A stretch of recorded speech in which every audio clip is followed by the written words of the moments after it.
Welcome back to MMA Al Dente. I am the guy who picked Joe Giannetti to defeat Mike Trizano. And I'm here to talk about Mike Malott versus Adam Fugit. This is the third fight on the pay-per-view card. This is such a dog shit pay-per-view card. It really is. I don't want to shit on these guys, but whatever. This is not a $16 fight. Still, I'm very much looking forward to the fight, and let's get into it. Mike Malott is 31 years old. He's got a record of 9-1-1, and he's giving up 4 inches of reach to Adam Fugit, who has a record of 9-3 at 34 years old. Both these guys are bona fide finishers, 9 wins each, and between the two of them, they have 17 finishes in their 18 victories. So expect a finish. And in their 4 losses, they have 3 finishes as well. 3 all by knockout. So, I'd say on paper this one should end be a finish. But let's get into it technically. Mike Malott has got 4 knockouts, 5 submissions in his 9 victories. He is a guy that I don't know if he's got better striking or grappling. I know he's the Muay Thai coach for Team Alpha Male, or at least he was. And he's a very sharp striker. But he's a very sharp grappler as well. He's a guy that, as we saw in the Contender Series when he choked out that Shimon Chersky guy, he just attacked the neck. It's like he knew, this fight's going to be over in 20 seconds, and he made it happen. And he's also been taking on some grappling matches, beat Trevin Giles in a grappling match not too long ago. I think that was a little before his Johan Lainesse victory. Speaking of which, he got Johan Lainesse out of there in round 2.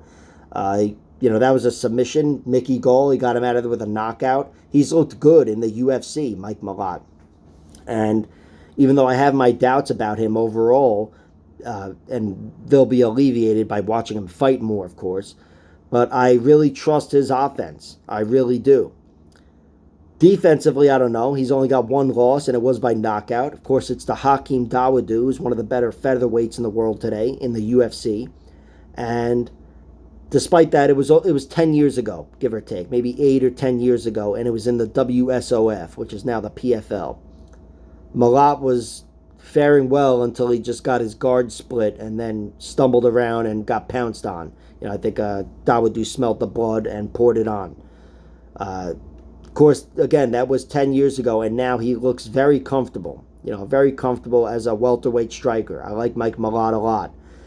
Adam Fugit, he's got, in his 9 wins, 5 TKO victories, 3 submissions, and 1 decision. And his 3 losses come 2 via knockout, 1 via decision. The decision is to this guy, Austin Vanderford, who's an excellent wrestler over in Bellator right now. Maybe not the best overall fighter, but he's definitely a very good wrestler. And he's married, I think, to Paige Van Zandt. I don't know what the fuck that's worth, but maybe that means something to you. Valuable analysis here. And his 2 losses via knockout are to Michael Morales, TKO in round 3. We all saw that last year. And Fugit didn't look bad in that fight, but, I think he took it on short notice, and that seemed to show. He certainly did his best work early on and then kind of was reduced to a punching bag. And certainly in the end, that's what he looked like. And his other loss is a knockout to this guy, Kalen Hill. That's one where he was cleanly knocked out, and that was a Superman punch as well.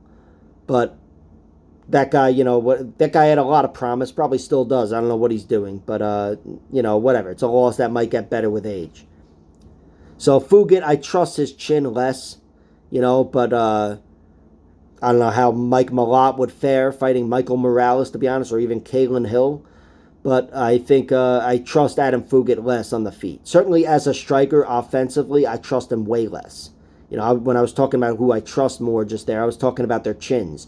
But assuming they both have iron chins, Mike Malott's the better striker. Adam Fugit is visibly uncomfortable on the feet. Doesn't mean he doesn't have his own striking. He's got decent striking. He had one beautiful knockout over this guy Solomon Renfro, who's one of the only guys worth a fuck that he ever beat. But he beat him with a knockout. Spammed a few kicks and then just clipped him with a punch and put him out cold. And Kinoshita in his last fight. He beat him by TKO, even though that was on the ground as well. But that's a great finish for Adam Fugit. That was a fight where I picked against him. I thought Kinoshita would keep the fight standing and make him pay on the feet. Kind of like I'm predicting will happen here. But Adam Fugit said, fuck no, and tossed him around like a pizza dough and then put him away in the end of round 1. So Fugit has impressed me. But here, I've got to go with Mike Malott. I just trust Mike Malott a lot more everywhere. I have a few doubts about his cardio, but that's going back, 7-8 years to this one fight in Bellator where he went to a draw after having a really strong round 1 and then falling off. But I trust Mike Malott technically everywhere. It would take something like cardio or a weak chin or whatever to allow Fugit in this fight. But I'm really trusting Mike Malott to win the technical battle on the feet. On the ground, I suppose, if neither guy gets submitted, the guy with the better wrestling wins the grappling battle. But Mike Malott, I think should be the better grappler here. And I'd say he's got a better chance of getting a submission for sure. So I just trust Mike Malott's skills overall. I placed a bet on him at minus 210. I think there's a little bit of value there, but not a lot. Fugit was... I saw a little value on Fugit against Kinoshita, and I actually profited off of that fight. But here, despite there maybe being a little value on Fugit just because of the unknowns, Mike Malott's got better offense, and I think Mike Malott wins this fight. Minus 210 is the bet. You can get him by finish at minus 130. I think it's more likely to end via finish, but I'm staying away from that because, again, whatever. A lot of unknowns. Like, share, subscribe, all that horse shit. Check out my other videos.